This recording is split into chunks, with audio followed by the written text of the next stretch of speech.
అందరూ నమస్కారం. కలువల్లో చాలా రకాలు ఉంటాయి. కలువకి తామరకి వేరే. అదే కలువల్లో చాలా రకాలు ఉంటాయి. దీన్ని ఉత్ఫలం అంటారు. ఉత్ఫలం మన వేదంలో చెప్పిన ఉత్ఫలం ఇది. ఇది వినాయకుడికి చాలా ప్రీతికరమైన మొక్క ఉంటుంది. ఇది ఆయుర్వేదం మందుల్లో వాడతారు దీన్ని. ఇది ఉత్ఫలం కలువ, నీలం కలువ పువ్వు అన్నమాట. ఇది కూర వండి తింటారు పల్లెటూరులో చాలామంది. మామూలుగా కలువ దుంపలు ఎందుకు రాస్తారంటే సంతానోత్పత్తి లేకపోతే కలువ దుంపలు కూర తింటారు అనమాట. ఆడవారికి గర్భాశయ సమస్యలు ఉండి సంతానం కలగకపోతే ఈ కలువ దుంపలు కూర వండి పెడతారు. మామూలుగా కూడా అప్పుడప్పుడు వీళ్ళు పల్లెటూరులో ఈ కలువ దుంపల కూర వండుకుని తింటారు. అలాగే ఉత్ఫలం ఈ పువ్వు చాలా అందంగా ఉంటుంది, అందుకని దీని మీద చాలా పద్యాలు ఉంటాయి. అలాగే భారతదేశంలో అందమైన పువ్వుల్లో ఇదొక పువ్వు, ఈ పువ్వు ఒకటి అనమాట అండి. అలాగే బంగ్లాదేశ్ జాతీయ పుష్పం కూడా ఈ ఉత్ఫలం, ఈ నీలం కలువ పువ్వు అనమాట అండి. అందుకే ఈ ఉత్ఫలం మాల ఆ పద్యం చాలా ఎంత బాగుంటుందో పువ్వు కూడా అంత అందంగా ఉంటుంది అనమాట. ఆయుర్వేదం మందుల్లో వాడతారు. అలాగే ఈ కలువ దుంపలు కొన్ని లేహల్ ఫార్ములాలో కూడా కలువ దుంపలు ఉంటాయి. ఆ కలువ దుంపలు ఇవే అనమాట. ఇది కుముదం అంటే కలువ పువ్వులో ఒక రకం. ఇది విషం, ఇది తినరు అనమాట. ఇది తినరు, మందులు అది వాడరు, అందంగా ఉంటుంది. ఇది కుముదం అనమాట అండి. ఇది కూడా ఎర్ర కలువ, కుముదం అంటారు, ఎర్ర కలువ, కానీ ఇది తింటారు అనమాట. ఇది తింటారు, మందులో వాడతారు. ఎర్ర కలువ పువ్వు మామూలుగా మీకు తెలియ చెప్పాలంటే ఎర్ర కలువ పువ్వు, ఎర్ర కుముదం. ఆకు ఎర్రగా ఉంటుంది, కింద పైన కూడా ఎర్రగా ఉంటుంది. పువ్వు కూడా అందంగా ఎరుపు వర్ణం కలిగి ఉంటుంది అనమాట. తామర పువ్వులా అనిపిస్తుంది కానీ కలువ పువ్వు ఇది. తామర పువ్వు కన్నా అంత అందంగా అనిపిస్తుంది కానీ కలువ పువ్వు అనమాట అండి. దీని దుంపలు కూడా మందుల్లో వాడతారు, ఆయుర్వేద మందులో. ఇది కూడా గర్భాశయ సమస్యల మీద, స్త్రీ వ్యాధుల మీద వాడతారు. కలువకి తామరకి తేడా ఏంటంటే, కలువకి ఈ ఆకు చూసారా, ఇలా కటింగ్ ఉండి ఇలా రౌండ్ వచ్చి, ఈ కటింగ్ వచ్చి ఇక్కడ కాడ వచ్చింది, ఇలా కటింగ్ ఉంది, కాడ వచ్చింది. ఇది కలువ అన్నమాట అండి. కలువ పూలు రాత్రి విడుస్తాయి అన్నమాట, చంద్రుడికి విడుస్తాయి. తామర పూలు ఉదయం విడుస్తాయి, సూర్యుడికి విడుస్తాయి అన్నమాట అండి. అలాగే తామర ఎలా ఉంటుందంటే నేను చూపిస్తాను.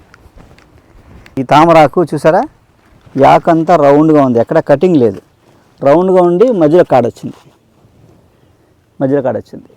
చూడు, కాడ వచ్చిందా, మధ్యలో ఉంది, చుట్టూ రౌండ్గా ఉంది, ఎక్కడ కటింగ్ లేదు ఆకుకి. ఇది తామర పువ్వులు. ఇవి ఉదయం పగలు విడుస్తాయి అన్నమాట పువ్వులు. అంటే సూర్యుడికి, రాత్రికి చంద్రకాంతికి కలువలు, సూర్యకాంతికి తామర పువ్వులు విడుస్తాయి. అది విశేషం ఉంటుంది. మన జానపద గేయాలు కానీ, మన పాత పాటలు కానీ, సాహిత్యంలో కానీ ఈ మొక్కల మీద ఎన్నో పాటలు ఉంటాయి అన్నమాట అండి. మనం పాటలు వింటుంటాం, చాలా అద్భుతంగా ఉంటాయి, మధురంగా ఉంటాయి పాటలు. అలాంటి పాటలు వీటి మీద అంటే మొక్కల యొక్క తేడాలు కూడా, వాటి అందాలు, వాటి మధురాలు అది నాటుకుపోతాయి మనకి ఆ పాట రూపంలో. అలాగే కలువకి చంద్రుడు ఎంతో దూరం, కమలానికి సూర్యుడు మరి ఇంకా దూరం పెరిగే కొలది అనురాగం పెరుగుద్ది అనే సాహిత్యంతో ఒక పాట ఉంటుంది. అలాగా ఆ పాటలో అర్థం అంటే రెండింటికి తేడా చెప్తున్నారు అన్నమాట వాళ్ళు. అలా ఎంతో అద్భుతమైన సాహిత్యంలో మీ మొక్కల గురించి ఎంతో మధురమైన ఆ పాటల ద్వారా మనం ప్రకృతితో ఎంత కలిసిపోయి ఉంటామో ఆ పాట గుర్తొస్తే ఆ మొక్కలు గుర్తొచ్చేస్తాయి ఉంటుంది. అలా మన విజ్ఞానం మరుగున పడిపోకుండా, పుస్తకాల్లో కాకుండా మస్తకంలో ఉండేలా అలా మన సాహిత్యం ద్వారా మనకి ఎంతో విజ్ఞానాన్ని అందించిన కవులకి హృదయపూర్వక ధన్యవాదాలు. నమస్తే అండి, నా పేరు అప్పారావు అండి, నాది జగ్గంపేట అండి. నేను సెంటరింగ్ చేస్తూ పైన బిల్డింగ్ మీద పడిపోయానండి. స్పైనల్ కార్డ్ డ్యామేజ్ అయ్యి మొత్తం బాడీ స్వర్స్ అంతా అయిపోయిందండి. 2023 డాక్టర్ గారి దగ్గరికి వచ్చానండి. 23 డాక్టర్ గారి దగ్గరికి వచ్చిన తర్వాత 2 నెలలు లేచి నడుపుతామని నరం పట్టుకొని చూసి చెప్పారండి. అలాగే 2 నెలలు లేచి నడిపించారండి. అదే మందులు కంటిన్యూ వాడుతున్నాను. ఈరోజు నేను మంచం మీద ఉన్న పేషెంట్ని, కార్లో బెడ్ పేషెంట్ని తీసుకొచ్చానండి. మంచం మీద ఉన్న పేషెంట్ అండి. ఈరోజు బండి వేసుకున్న అంతా నేను ఇక్కడ వరకు వచ్చానంటే కారణం డాక్టర్ గారు వాళ్ళండి. ఈ మందులు వాడిన తర్వాత నాకు అంతా ఫ్రీ రికవర్ అయిందండి. స్పైనల్ కార్డ్ డ్యామేజ్ అయిందండి, బాడీ స్వర్స్ మొత్తం అయిపోయిందండి. బాడీ స్వర్స్ అయిపోతుంది, మాట తప్పితే ఇంక వేరే ఏం పని చేయలేదు అనమాట. స్వర్స్ అసలు లేదండి. ఈయన మందులు వాడిన కానీ స్వర్స్ తెలిసిందండి. మేము ఫస్ట్లో కారులో బెడ్ మీద తీసుకొచ్చామండి. తర్వాత నెక్స్ట్ టైం ఈలిసేర్లో వచ్చారండి. 3వ టైం తీసుకొచ్చినప్పుడు ఆయన డాక్టర్ గారి దగ్గరికి వెళ్ళారండి. టిక్కు సహాయంతో డాక్టర్ గారి దగ్గరికి వెళ్ళారండి. ఈరోజు నా భర్త ఎలాగా లేచి నడుపుతున్నారు, బండి నడుపుతున్నారు, తన పని తాను చేసుకుంటున్నారంటే నిజంగా గురువుగారు దయ్యేనండి మాకు.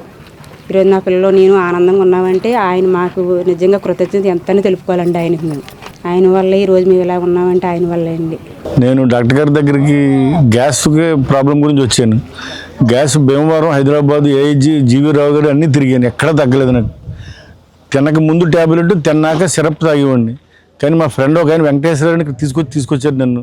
వారు వచ్చిన తర్వాత వారం రోజులకే ఈ డాక్టర్ గారు అయితే ఇంగ్లీష్ మెడిసిన్ కూడా వాడమన్నారు, కానీ నేను వాడలేదు. వారానికే మానేసి ఇంగ్లీష్ మెడిసిన్ కూడా ఈ వారం నుంచి తగ్గడం మొదలెట్టింది. ఇవాళ మొత్తం టోటల్ గ్యాస్ ఈ ట్యాబ్లెట్ తప్ప వేరే వాటలా అంత అద్భుతంగా పనిచేయింది. అది చెప్పడానికి వచ్చాను నేను ఈయన దగ్గరికి. కేవలం మందులు మామూలు కొరియర్లో వస్తాయన్నారు, కానీ నేను ముందే ఈయన చూసి కృతజ్ఞత చెప్పి వెళ్దామని వచ్చాను ఇక్కడికి. బాగా పనిచేసింది, చాలా ధన్యవాదాలు. హాయ్ అండి, నా పేరు విజయలక్ష్మి. నేను పాలకొల్లు నుంచి వస్తున్నామండి. నాకు 1 year అయింది బ్రెయిన్ స్ట్రోక్ వచ్చి పెరాలసిస్ వచ్చింది. ఇక 3 months నుంచి ఇక్కడ వర్మ గారి మెడిసిన్స్ వాడుతున్నాను. 2nd dose వేసుకుంటున్నప్పటి నుంచి నాకు రిజల్ట్ బాగుందండి. కొద్దిగా రిజల్ట్ కనిపించింది, బాగుంది. మందులు వేసుకుంటుంటే బాగుందండి. నడవడం కూడా కొంచెం ఫ్రీగా నడుస్తున్నానండి. ఇప్పుడు ఈ మందులు వాడడం మొదలుపెట్టిన తర్వాత కొంచెం ఫ్రీగా నడవగలుగుతున్నాను కొద్దిగా.